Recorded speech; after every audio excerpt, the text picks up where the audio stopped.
As soon as I read the script, I was drawn to the character, obviously. I just felt like it had been like a role that I was always like meant to play in a way, and I felt like the script was just, it was really unique, it was original. It's an original story, which is like kind of rare in studio nowadays. For me, it just had a lot of things that I love in a movie. It was sort of a mix of genres, and I felt like it could be something that was very unique and cool and sweet and funny and scary and all at the same time. So I was like, I'll do it. In the beginning of the film, when you meet my character, he's living underground in a bunker, which humanity is sort of all kind of gone down into these protective like bunkers that were, built to keep people safe when the apocalypse hit and the monsters sort of took over the surface of the earth. And so he's kind of like the youngest one in his bunker.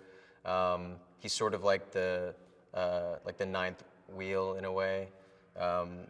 Everyone's kind of like older and is coupled up, and he's kind of like the runt of the bunker a little bit, and wants to be a hero so bad, and wants to find love so bad, and is sort of a little scaredy cat in his own way. He just like is so incapable of handling any kind of. He wants to be brave more than anything, and he really like just can't find it in him. And it's just it's sort of like his goal to like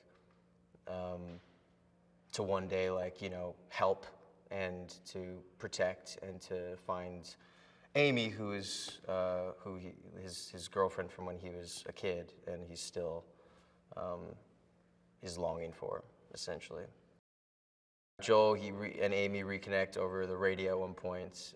He's able to sort of like call around to every colony in existence and like find the one that she has ended up at, and she survived, and they've kind of like gotten back in touch in a way. It's been 7 years though, and he just sort of reaches this point where reality sort of hits. They lose another one of his colony members is killed in the bunker. The attacks are getting more severe and more prevalent, and they're like less able to withstand these attacks on their bunker. And it's sort of like in his head, just a matter of time before life's going to be over, and he realizes that he doesn't want to,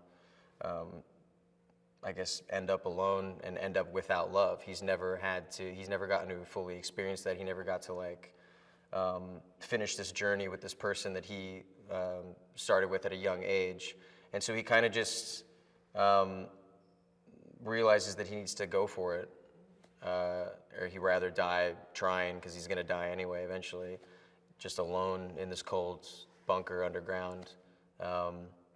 He wants to try to find love, in the amidst the end of the world. It's very dangerous. Like, no one survives on the surface. That's essentially, Joel's taking on an impossible journey.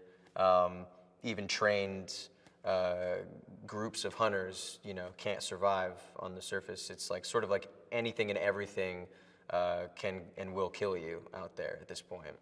So it's what makes his journey, all the more impossible, and what makes his like surviving it all the more hilarious.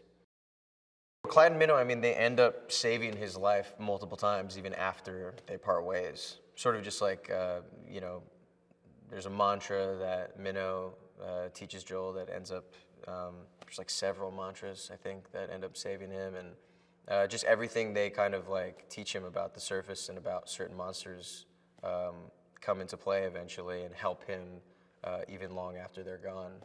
So they save his life the whole film, basically. He couldn't be alive without Clyde and Minnow. Anything and everything just like helps Joel in this movie. Like, he definitely doesn't get through it all by himself. And Boy's his right-hand man. I mean, Boy's the first person to save Joel on the surface. And they become a team, Boy's lost like his owner in the apocalypse, and sort of is just like constantly searching for her still. and Joel is like sort of in need of like a partner, and they kind of, you know, like it's like this perfect marriage in a way of, you know, a kid who's like kind of in over his head, out on the surface, overrun by monsters, and a dog who's sort of like the experienced one, kind of, you know, showing him the ropes. The sand gobblers are pretty cool because they react to sound, and so you can't really move, and they kind of like, they kind of live underneath the earth and kind of just can come up and kill you. The hell crab's gotta be one. The leeches I like, that's an underrated one. The bullfrog is great. I love the little eyes on the bullfrog, and how he uses his tongue to kind of, you know, sort of like lasso his prey in. Yeah, I don't know. It's the, you know, that's such a fun part of the movie. Even just like, that's a fun part of making the movies. Like, there's still gonna be so much to fill in, like after I've gone and we'll come back and eventually see the film, like half of it's still not even there. So that's part of the fun of like making something like this and seeing that whole side of the film, which is such a huge aspect of it, you know. See that world come to life, it'll be cool. Michael just totally got the movie, just the spirit of it and the energy of it and the heart of it. From the get-go, like I remember being sent, you know, his materials on it, like really early on, just how he saw the film and how he was kind of pitching, how like his vision for it. And I remember it was really amazing. He sort of did it through like from the perspective of Joel. In a way, he kind of created the world like as the character would in his way, like in his journal. You know, it was sort of like his whole vision for the film came in this journal, and it just made it come to life. You know, I just think it was, you know, it's. I always felt like his sensibility for, you know, all the